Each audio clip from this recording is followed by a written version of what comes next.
Jain PG DK special channel में आपका स्वागत है। आप देख रहे हैं डीके स्पेशल चैनल आए हैं गर्दनी बाग में 3 दिवसीय धरना प्रदर्शन का अखिल भारतीय किसान मजदूर संगठन है।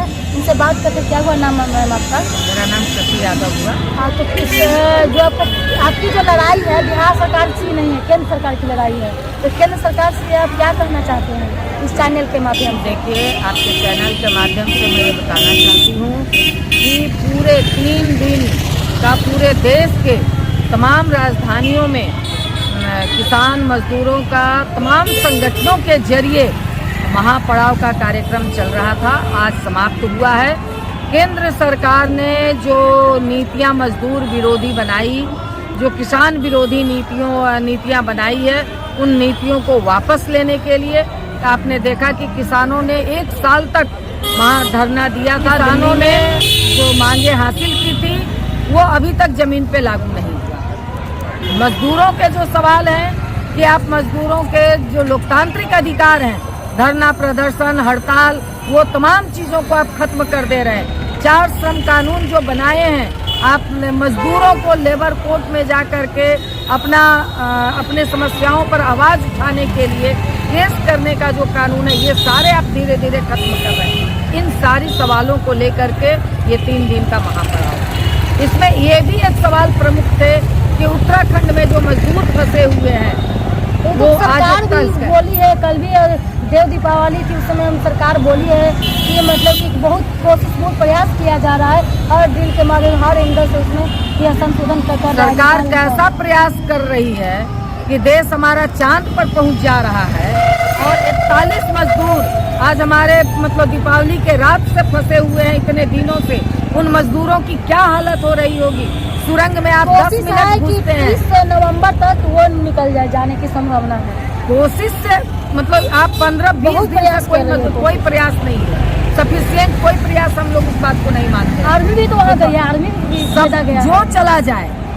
जब आप केंद्र पहुँच रहे हैं और चांद पे पहुंच रहे हैं और हमारे मजदूर फंसे हुए हैं, 5-5 बिहार के मजदूर फंसे हुए हैं, एक-एक का जो पत्थर जो होती है, जो नुकीला है, सारा चीज है, उसमें करते टाइम लग रही है। ये विचार हो सकता है उसके अनुसार कहीं मेन जो पहाड़ है वो न फंस जाए, इस वजह से टेक्निकल इशू हो रही है। आप टेक्निकल इशू आप मानिए, आप ऐसा विकास कर रहे हैं, वहाँ इस तरह का आप विकास कर रहे हैं कि हमारे पहाड़ पूरे प्रकृति से छेड़छाड़ कर रहे हैं और उसको भी आप उस हिसाब से आपको देखना चाहिए कि हम कहाँ पर क्या करें, कैसे करें, नहीं करें।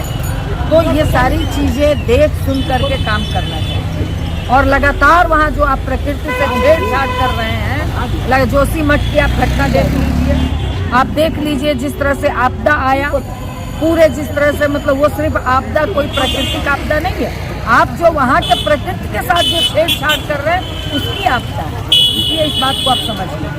और इसके साथ जो हम लोगों का ये महापड़ाव है, ये इन सारे सवालों को संबोधित किया है। जो स्कीम वर्कर हैं, जो कि जिनको जीवन जीने लायक पैसा नहीं मिलता है, इन सवालों पर भी था। जो खेत में मजदूर हैं, मनरेगा मजदूरी करते हैं, उस मजदूरी को बढ़ाने के लिए, चाहे वो तमाम किसी फैक्ट्री में काम करते हैं, उनके सवालों को लेकर के, यानी कि जितने तरह के मजदूरों का सवाल है, सारे सवालों को लेकर के आज 3 दिन का महापड़ाव था।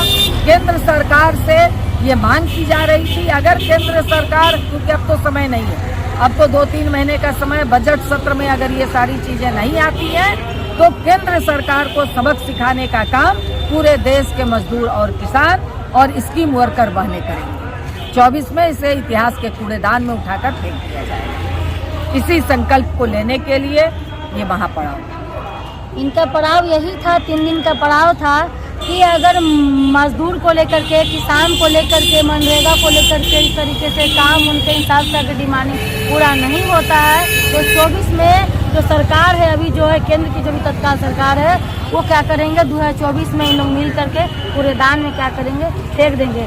अब देखिए जनता क्या सोचती है, क्या कहती है, कितना डेवलप हुआ है और क्या सोचती है, विदेश में क्या छवि बन करके रह गई है और अंदर क्या हो रहा है, उसके अनुसार तो जो जनता ही सवाल करेगी कि क्या होना चाहिए, नहीं होना चाहिए। आप जो कह रही थी टनल वाली बात, यह सरकार हादसों की सरकार है। यह सरकार जनता पर दमन करने वाली सरकार है। अगर उत्तरकाशी, सुनिए पहले पूरी बात सुनिए। नहीं, आपने अरे सुनिए, वो भी मांग है। सुनिए 23 सूत्री, सुनिए हाँ ठीक है, सुनिए 23 सूत्री, हाँ सुनिए मेरी बात, अरे मेरी बात सुनिए। 23 सूत्री मांग है किसान और ट्रेड यूनियनों का।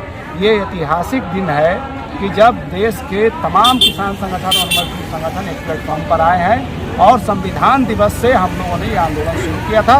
क्योंकि किसानों का ऐतिहासिक जो महापड़ाव था 13 महीना का 26 नवंबर से शुरू हुआ था। तो ये सिर्फ इतने भर की बात नहीं है। बात यह है कि हम लोग 10 साल से इस सरकार को देख रहे हैं। यह सरकार हादसों और विनाशकारी और विघटनकारी ये सरकार है। आज मणिपुर में जो हुआ, क्या उसमें सरकार नहीं कर सकती थी? नहीं की। जो करना था उन्होंने लोगों को दंगे परेड करवाया और हत्या किया। क्या उत्तर प्रदेश में आए दिन महिलाओं के साथ बलात्कार नहीं हो रहा है? दलितों के चेहरे पर पेशाब नहीं किया जा रहा है? तो ये क्या कोई प्राकृतिक आपदा है? ये सरकार हादसे और आपदा की ही सरकार है। और टनल में जो हुआ है, आपको मालूम है कि जो टनल की खुदाई किसको दिया गया है? एक ऐसे नवशिक्षुआ कंपनी को दे दिया गया है जिसने कभी इस तरह का सुरंग को नहीं खोदा है। जिस तरीके से कोल ब्लॉक का आवंटन में तंत्रमंजन बनाने वाली कंपनी को कोल ब्लॉक का आवंटन कर दिया गया था। ये सरकार हादसों की सरकार है। आप जा करके देखिए कि किस कंपनी को दिया गया है। आज NDRF क्या कर रही है? तो आज आप ये कर नहीं सकते। उत्तरकाशी उत्तराखंड के तमाम लोग जो पिछले बार प्राकृतिक आपदा आई, लगातार वहाँ आपदा आ रहा है, जिसमें हमारे बिहार के मंत्री भी फंसे थे आज से 6-7 साल पहले। वहाँ लगातार लोग आंदोलन बना करके और उत्तराखंड बचाओ आंदोलन चला रहे हैं। ये आपको मालूम है? पूरे देश, पूरे उत्तराखंड की जनता इस खुदाई के खिलाफ है कि यहाँ प्रकृति से छेड़छाड़ न किया जाए। और सरकार विकास के नाम पर, अंधाधुंध विकास के नाम पर जो है प्रकृति से छेड़छाड़ कर रही है। आज क्यों दिक्कत हो रहा है? आज ये कह रहे हैं कि ड्रिल करेंगे तो गर्मी पैदा हो जाएगी। ये आपको पहले से नहीं समझ में आया? ड्रिल करेंगे तो गर्मी पैदा हो जाएगी। और जा करके वो अमेरिका का जो यंत्र था वो भी टूट गया। क्यों ऐसा टूटा? ये सरकार जो है अपने कुछ चंद पूंजीपतियों के फायदे में पूरे देश की संसाधन संपत्ति को उसके हाथ में नीलाम करना चाहती है। और इसी को इसने नाम दिया है विकास। ये विकास है। पूरे कश्मीर में धारा 370 को हटा करके पूरे कश्मीर का सेब का जो पूरा ये है उत्पादन है वो अडानी के हाथ में दे दिया गया। आज सेब का कीमत कितना बढ़ गया है? आज आप 200 रुपये से नीचे सेब नहीं खरीद सकते हैं। ये लोगों का पेमेंट भी तो बढ़ गया है। किसका पेमेंट बढ़ गया? खरीदने वाले का पेमेंट बढ़ गया। खरीदने वाले का पेमेंट बढ़ता है? किसका पेमेंट बढ़ गया? कोई मजदूरी नहीं बढ़ा। देश की आमदनी घटी है। आप जानिए भूखमरी में हंगर इंडेक्स जो है भारत सरकार का आया है। हम सुनिए पाकिस्तान, सुनिए अरे सुनिए मेरी बात सुनिए। कुछ नहीं बना है 5वां 7वां। झूठ मूठ का दुनिया भर से कर्ज लेकर के, और जितना कर्ज लेकर के और कहिए कि हमारा पैसा है, इतना कर्ज कभी था क्या देश पर? 2014 में कितना कर्ज था? आज कितना कर्ज? आप बताइए 10 साल में कितना कर्ज लिया मोदी सरकार ने? ये कर्जा का पैसा लेकर के आप कह रहे हैं वर्ल्ड इकोनॉमी में हम 5वां नंबर और 7वां नंबर बन रहा है। ये सब झूठ की बात। पहले मेरी बात नहीं, आपने जो सवाल ये किया, घी पीने का काम हो, बिल्कुल वही बात हुई, वही बात है। आप इसको उन्हीं के नेता ने उनका पोल खोल दिया।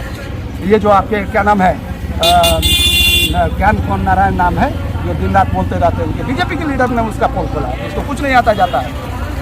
तो हम ये कह रहे हैं कि कुल मिलाकर के यह देश में जो मोदी की सरकार है, भाजपा की सरकार है, विघटनकारी सरकार है, विनाशकारी सरकार है, हादसा और आपदा की सरकार है। और इस सरकार से हमारी अब कोई उम्मीद नहीं है। हम 9 साल पहले कोई आपदा नहीं आती थी, कोई विघटनकारी नहीं होता था। आपदा, प्राकृतिक आपदा और मानव निर्मित सरकार निर्मित आपदा नहीं आती थी। मणिपुर नहीं होता था, है ना? मणिपुर में सुनिए, 10 साल पहले 2014 के पहले कोई केंद्रीय मंत्री बलात्कार में नहीं पकड़ा गया था। चिन्मयानंद नहीं था, सेंगर नहीं था, अजय प्रसाद टेंगनी नहीं था। ये इन्हीं के राज में आए हैं। और सबसे ज्यादा हादसा रेल हादसा इनमें हो रहा है। सबसे ज्यादा इनमें हो रहा है। हम ये कह रहे हैं जितने 70 वर्षों में नहीं हुआ होगा उससे ज्यादा ही जगह 3-3 बार हुआ। इसी बिहार के अंदर, इसी बक्सर के पास। जनता ही 70 साल के सरकार 70 कर सकती थी। लेकिन आप कहना क्या चाहती हैं? आप कहना क्या चाहती हैं? आप क्या कहना चाहती हैं? बताइए। हम ये कहना चाह रहे थे कि इसके पहले भी तो हादसा हुआ होगा। आप कैसे दावे के साथ? हादसों में अंतर कीजिए। हम कह रहे हैं प्राकृतिक हादसा और मानव निर्मित हादसा। पहले मणिपुर हुआ था, महिलाओं को नंगा परेड कराया गया था। आप बताइए तो पहले हुआ कि उतना खबर लाया ही नहीं था। मीडिया खबर लाया। छोड़िए ना, सरकार के द्वारा, डबल इंजन सरकार के द्वारा घटनाएं हो रही है ना? पूरा मणिपुर जल रहा है। गए प्रधानमंत्री, कहीं न कहीं अरे गए प्रधानमंत्री, कहीं न कहीं तो सरकार से गलती तो हुई है। हाँ ना, लेकिन गए इसको प्रधानमंत्री, सुधार करने की प्रधानमंत्री जरूरत गए। ऐसा तो हम लोगों ने प्रधानमंत्री नहीं देखा कि मैंने तेजस में बैठ करके ऊपर जनता को हाथ हिला रहे हैं आसमान में 30,000 30,000 के ऊपर। कौन है जनता ऊपर? श्री रामचंद्र जी को हाथ हिला रहे थे, दिखा रहे थे कि तेजस में बैठे हुए हैं। इस तरह का ये तो सरकार है, पनौती सरकार है। नाम ही पड़ गया इस सरकार का पनौती सरकार, विघटनकारी सरकार। पनौती का मतलब क्या होता है? अनिष्टकारी, अनिष्ट की खबर लाने वाला, अनिष्ट कर देने वाला, यही तो सरकार है। ये तो पूरे देश की जनता करी पनौती सरकार। लगता है कि इस सरकार से आप खफा हैं पूरा। अरे खाफा नहीं, उखाड़ के फेंकना है। संविधान बेचने वाली है, वो देखते हैं, संविधान खत्म करने वाली है। संविधान को देखते हैं दोस्तों इस चैनल के माध्यम से कि 2024 में संविधान बचता है या बिकता है, तो क्या करती है जनता, वो देखते रहिए डीके स्पेशल चैनल में। लाइक शेयर कमेंट सब्सक्राइब करें। अगर सच बात है, अगर इस तरीके का है, आपका कोई नया सुझाव आ रही है इसमें बिल के माध्यम से, या जो किसान कानून बिल जो है उस पर कोई अगर सुझाव आता है तो इसमें कमेंट करें। जय हिंद।